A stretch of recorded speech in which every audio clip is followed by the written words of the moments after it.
Good morning everyone. Welcome in social science class.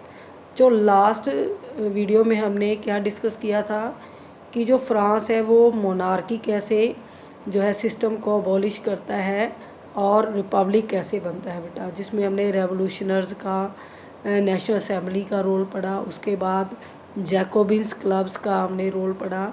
जो Jacobins clubs थे वो भी एक पॉलिटिकल हब थे जिसमें डिस्कशंस होती थी, और मैक्सिमिलियन जो रॉबस्पियर था उसने इन क्लबों के अंदर जो लोगों को इतना प्रभावित किया कि उनको एग्री करवा लिया कि वो ड्रेसेस जो हैं वो जो नॉबल्टीज़ हैं उनसे डिफरेंट टाइप की वियर करेंगे, ताकि वो जो है सोसाइटी के अंदर जो इक्वलिटी है उसको शो कर सके।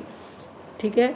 और लास्ट में हमने पढ़ा कि कैसे जो मार्सिले के लोग थे उन्होंने ट्यूलरिए के ऊपर अटैक करके राजा को पकड़ लिया, और राजा और उसकी जो क्वीन थी उन दोनों को जो है फांसी की सज़ा सुना देते हैं। ये जो इंसिडेंट है बेटा सितंबर 1791 को होता है बेटा। ये हमने लास्ट में सितंबर कह रही हूँ, जनवरी 21 जनवरी 1793 को एग्जीक्यूट कर दिया जाता है। और उसके बाद देखो मोनार्की सिस्टम ख़त्म हो गया। उसके बाद फ्रांस की क्या कंडीशन रहती है वो हम नेक्स्ट टॉपिक में डिस्कस करेंगे। नेक्स्ट टॉपिक है रेन ऑफ टेरर, यानी कि आतंक का राज। रेन क्या होता है बेटा? रूल, शासन, राज। The period from 1793 and 1794 is referred as the reign of terror. Note करेंगे इसको कि 1793 से लेकर 1794 का जो टाइम पीरियड था फ्रांस का, वो किस टाइम पीरियड से निकल रहा था? Reign of terror. Robespierre followed a policy to severe control and punishment. इसमें जो मैक्सिमिलियन रॉबस्पियर था, he was the member of Jacobin club. अब पावर जो है राजा की डेथ के बाद किसके पास आ जाती है? जैकोबिन क्लब्स के पास, और उनका हेड होता है रॉबस्पियर। तो रॉबस्पियर ने क्या किया? ऐसी पॉलिसीज़ अडॉप्ट की जिसमें उसने कंट्रोल और पनिशमेंट ये दो चीज़ों को फॉलो किया, कि बहुत ज़्यादा उसने सख्ती कर दी और पकड़ पकड़ कर लोगों को सज़ा दी। अब किन को सज़ा दी? All those whom he saw as being enemies of the republic. जो रिपब्लिक के एनिमीज थे, यानी कि जिन लोगों को गणतंत्र पसंद नहीं था, ठीक है, उन लोगों को, जिसमें नोबल्स आ जाते थे, क्लर्जीज या political members other political party से जो बिलोंग करते थे, इवन कि अपनी ही पार्टी के लोग, ठीक है,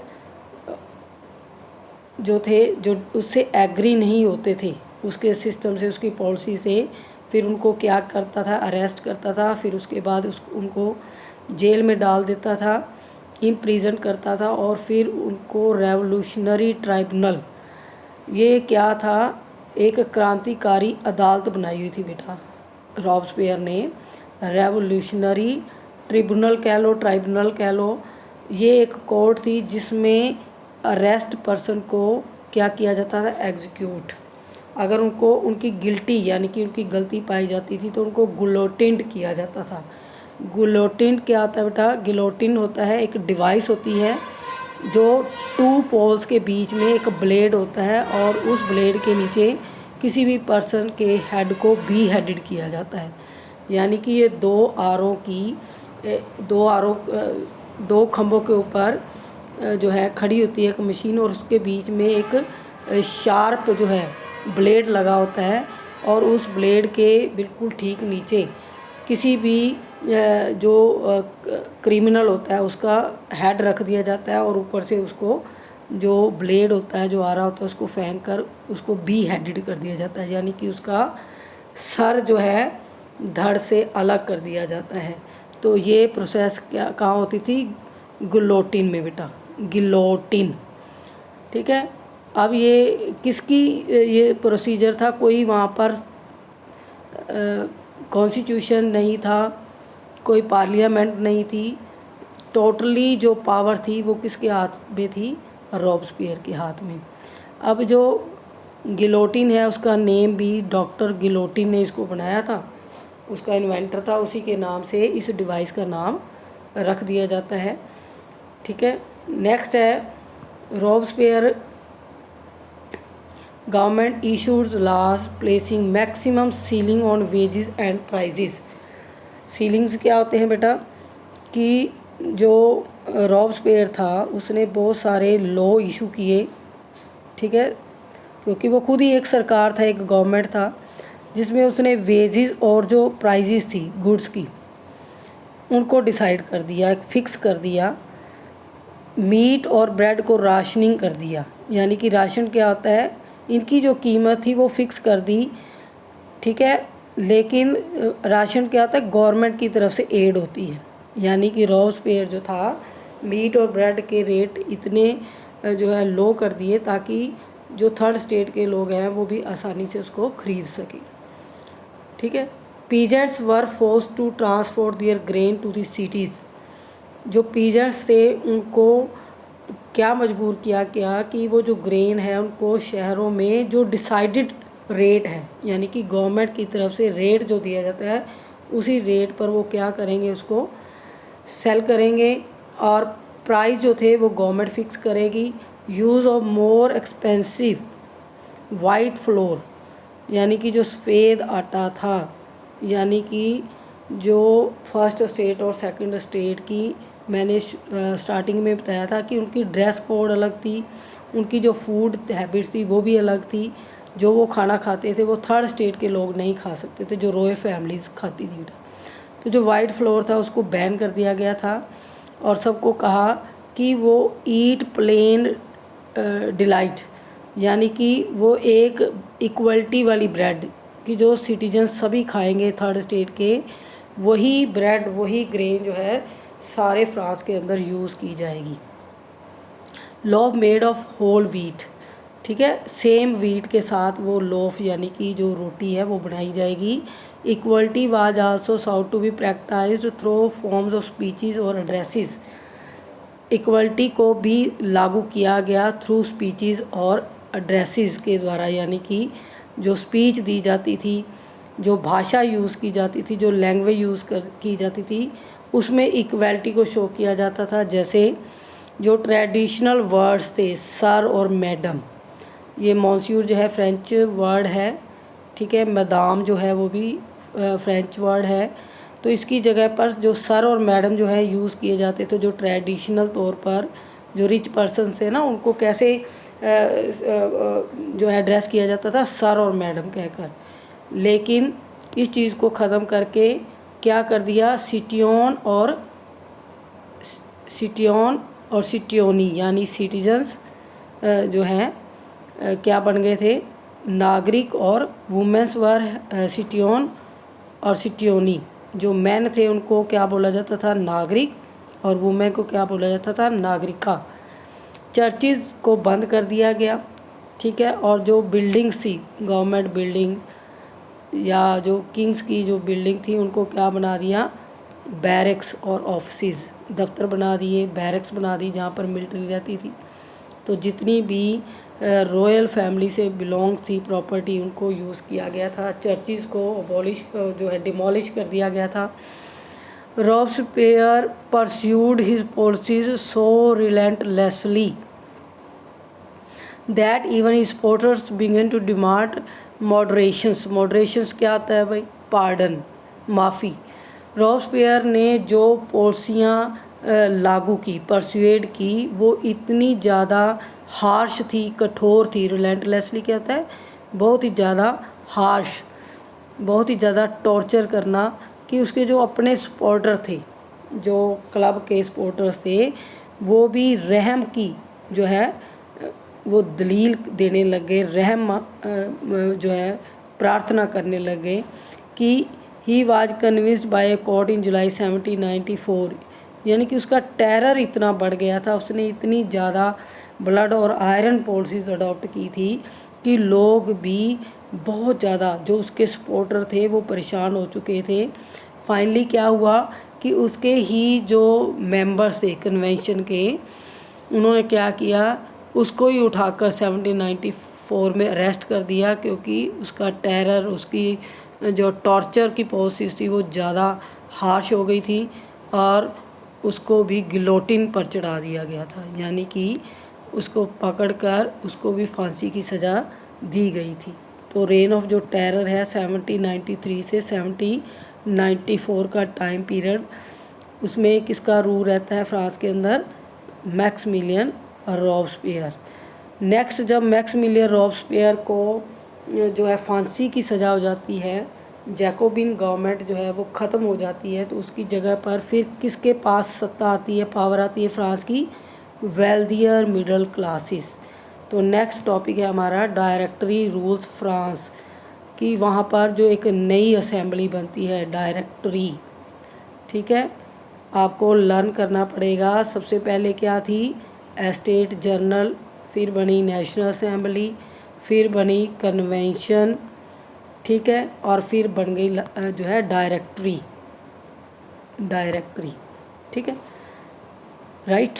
फॉल ऑफ जैकोबिन गवर्नमेंट्स, जब जैकोबिन गवर्नमेंट का एंड हो गया तो उसकी जगह पर पावर आ गई वेल्दियर मिडिल क्लास, और उन्होंने क्या किया? एक न्यू कॉन्स्टिट्यूशन इंट्रोड्यूस किया, जिसमें फिर दोबारा से जो वोट था, राइट टू वोट, जो नॉन प्रॉपर्टीड सेक्शन को मिला हुआ था, उसको क्या कर दिया? ख़त्म कर दिया, रद्द कर दिया वो कानून, क्योंकि रॉबस्पियर ने जो 1 ईयर का उसका रूल था उसमें जो 21 एज कर दी थी और सभी के लिए जो है ये कंपल्सरी कर दिया था, सभी को राइट टू वोट मिल गया था।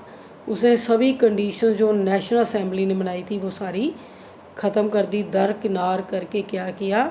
21 एज रख दी सभी लोगों के लिए, इवन कि वुमेंस को भी राइट टू वोट दे दिया था उसने 1 ईयर के अंदर। लेकिन जैसे ही डायरेक्टरी रूल आता है, नया कॉन्स्टिट्यूशन इंट्रोड्यूस होता है, तो उसमें फिर दोबारा से जो नॉन प्रॉपर्टीड है, यानी कि लैंडलेस वुमेंस, इन सब को डिनाई कर दिया राइट टू वोट से। इस सिस्टम में, यानी कि डायरेक्टरी के सिस्टम में क्या था? 2 इलेक्टेड लेजिस्लेटिव काउंसिल थी, यानी कि एग्जीक्यूटिव और लेजिस्लेटिव असेंबली, 2 टाइप की इसमें जो काउंसिल बना दी गई। लेजिस्लेटिव यानी कि जो लॉ बनाएगी, और एग्जीक्यूटिव क्या करेगी? एग्जीक्यूट करेगी, जो लॉ बनाए गए हैं उनको इम्प्लीमेंट करेगी। तो देन अपॉइंटेड, यानी कि जो 2 लेजिस्लेटिव काउंसिल्स हैं वो किसका निर्माण करेंगी? एक डायरेक्टरी का, और डायरेक्टरी में कितने मेंबर्स होंगे? 5 members. This was meant as a safeguard against the concentration of power in one hand, ठीक है। इस चीज़ को ख़त्म करने के लिए किया गया था। डायरेक्टरी क्यों बनाई गई थी? क्योंकि इससे पहले हमने देखा कि जो रॉबस्पियर था, सारी पावर उस अकेले के पास थी, यानी कि जो रूल्स रेगुलेशन करने हैं, जो भी उसने पनिशमेंट देनी है या पॉलिसीज़ जो है न्यू अडॉप्ट करनी है, तो वो उसका सेल्फ डिसीजन था। तो जो कंसंट्रेशन थी पावर की, वो 1 हैंड से ख़त्म करके किसको दे दी गई थी? 5 मेंबर्स को बेटा। तो डायरेक्टरी के अंदर 5 मेंबर्स होते थे और 5 मेंबर्स को इक्वल पावर होती थी, और इसमें मेजॉरिटी के ऊपर जो है ज़्यादा जोर दिया गया था कि 5 मेंबर्स जो हैं सोच समझ कर ही फ्रांस के लिए डिसीजंस लेंगे।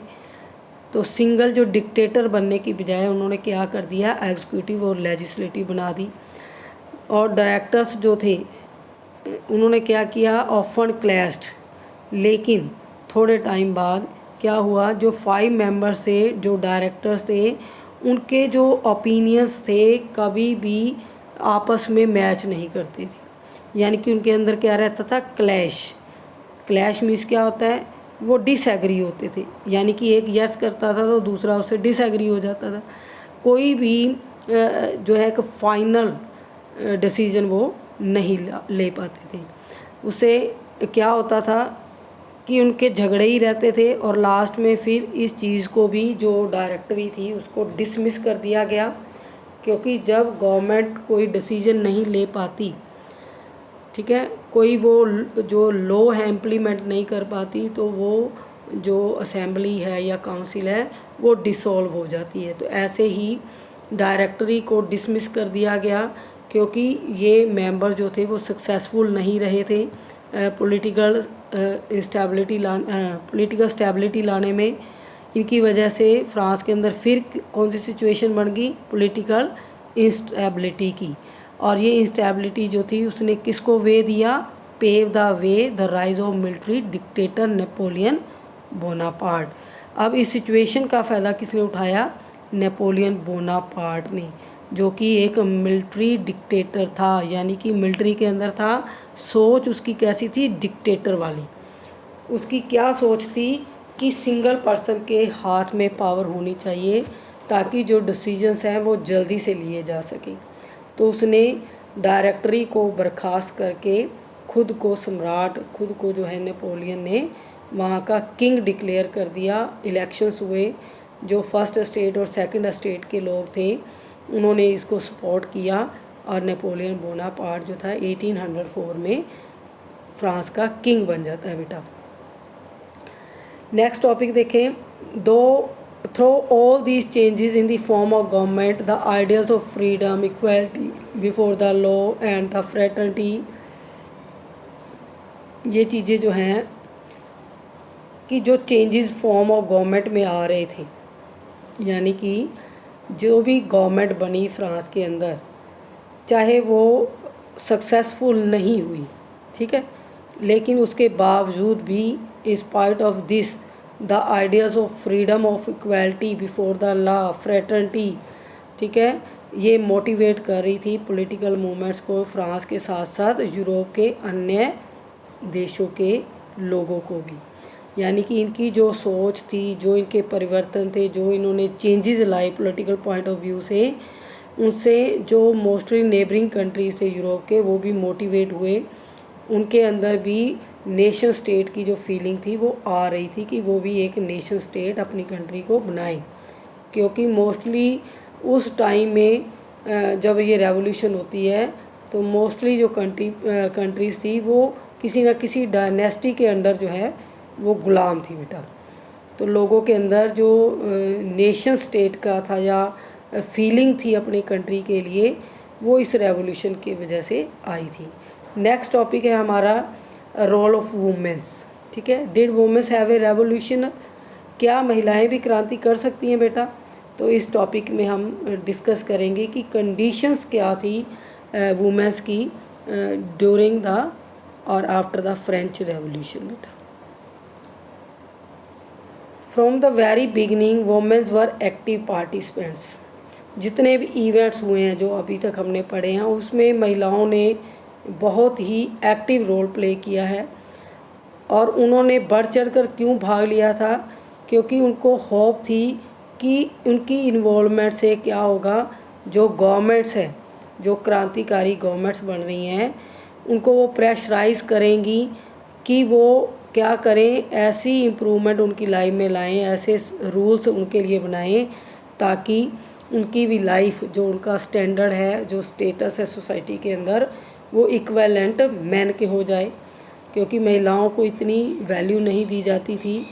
लोगों की क्या सोच थी कि महिलाएं जो हैं वो घर में ही रहकर घर के कार्य कर सकती हैं।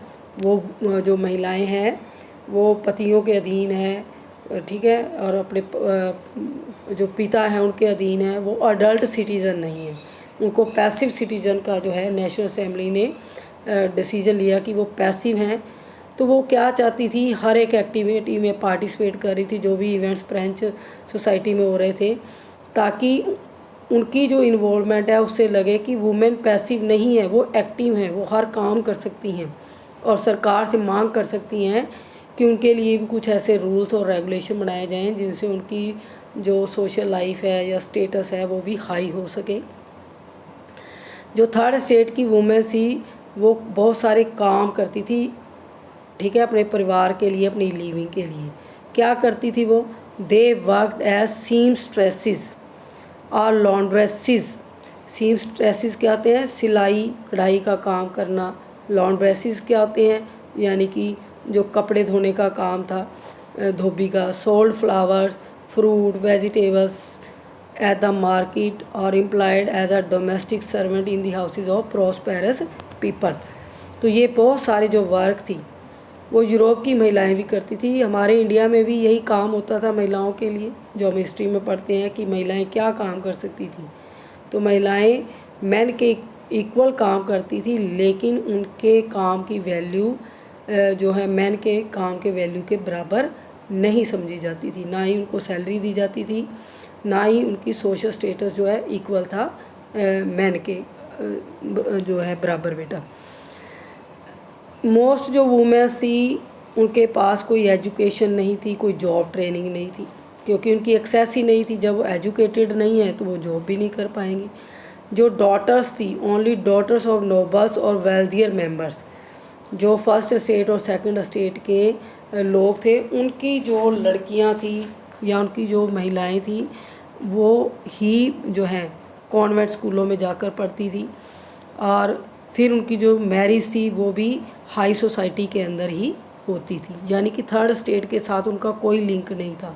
अगर वुमेन्स एजुकेशन ले रही थी फ्रांस के अंदर तो वो फर्स्ट और सेकंड स्टेट की ही जो वुमेन्स थी वही एजुकेशन तक उनकी पहुंच थी बेटा।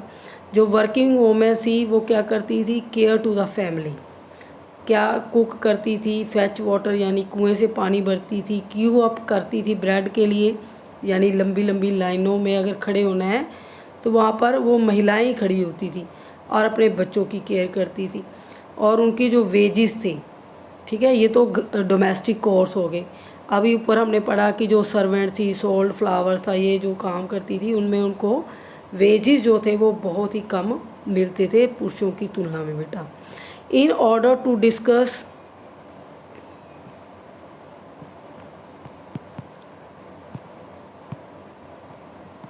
सॉरी बेटा ये पीछे निकल गया है प्लीज़।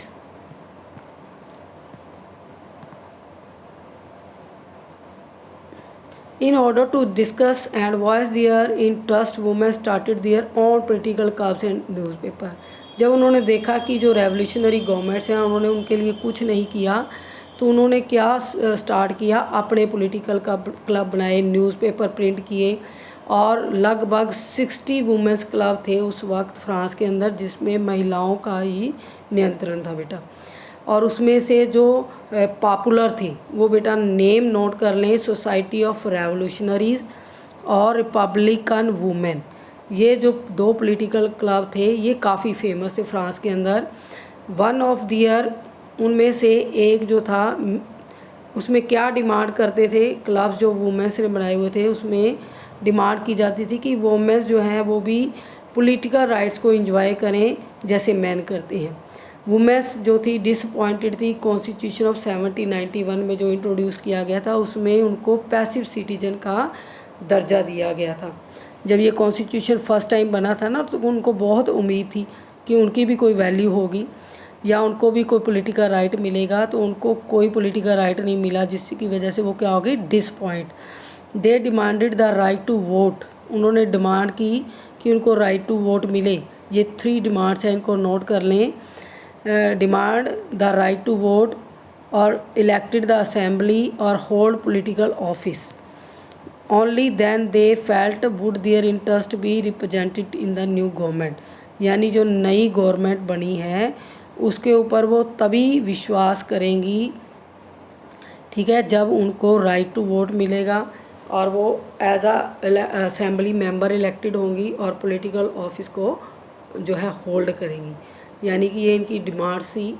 नेक्स्ट इसी से रिलेटेड टॉपिक हम नेक्स्ट वीडियो में डिस्कस करेंगे बेटा। Till then good bye.